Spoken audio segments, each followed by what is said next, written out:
There's less competition on these houses because it's usually me versus the realtor, not me on a cattle call with 10 other investors, like most of my other leads by the way, you pay all that money for these phones to ring, but then for your troubles, you get to compete with 10 other guys. Right. With this, there's less because it's usually me versus a realtor, and my value prop is better for the family.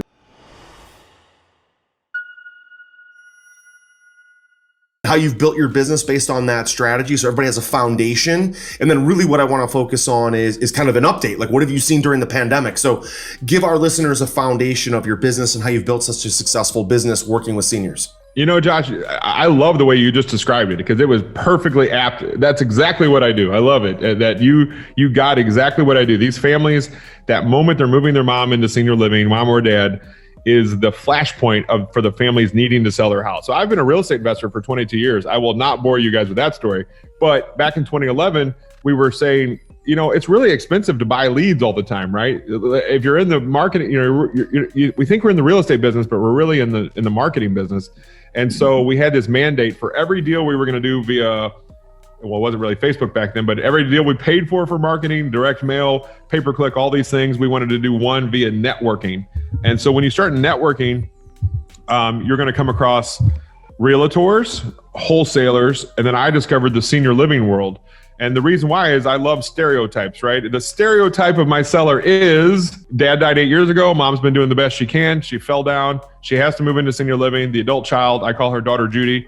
I used to call her daughter Karen, but the word Karen's had a rough year and a half. Right. So we don't call her that anymore. We call her daughter Judy. Now, what's funny is there's still a daughter Karen out there. She's the sister who lives 400 miles away, who's very opinionated, who judges everything that Judy does. But that's a whole different story. So I had this mandate to go out, and I said, well, wait a second. Is anybody talking to the senior living world? And the answer was no. And I said, I took it upon myself to go do that. And what I found is, you know, I've got a big personality. How I talk as an investor and how the senior living world they can't be more far apart, right? Right, sure. And so I had to learn how to bridge that gap, how to tone it down a lot, to be able to build the trust, know what to say, because what I found is they're the perfect lead. And there's 5 reasons. I would say I'll take the Pepsi challenge with any other type of lead source for 5 reasons. These families need to sell the house versus want to sell it. So it's true motivation. I don't have to convince them of motivation. They almost always have 100% equity. They own the house outright, have since 1990, whatever. Number 3 is, even if it's a clean house, which a lot of times it is, it's still full of 50 years of life, 50 years of stuff. And the family doesn't want to clean it all out because it's really a lot, there's not much value there. People, you know, memories are value, but not true monetary value.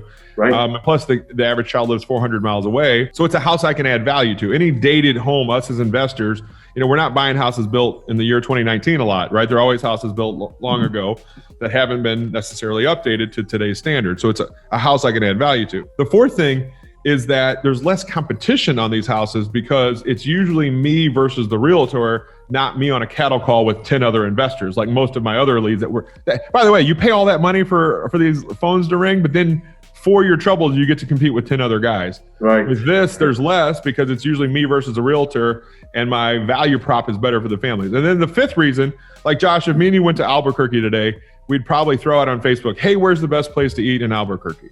Well, why do we do that as humans, right? We want the advice of somebody we know. Looking for ease. Yeah, and that's a meal, right, in Albuquerque.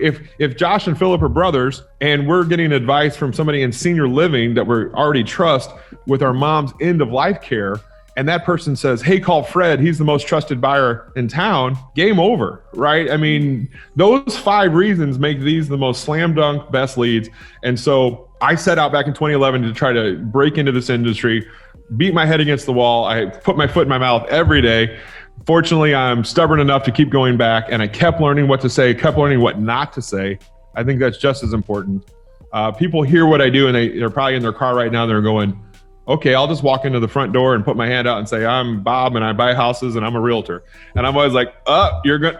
Good luck with that. You just blacklisted yourself in an industry you're trying to get into. And so I went out and I kept going back and I started building relationships. And then the leads, as they started to come in with these relationships, they've now snowballed to a point where I don't spend any money anymore on outbound marketing. All my deals come directly to me through this channel.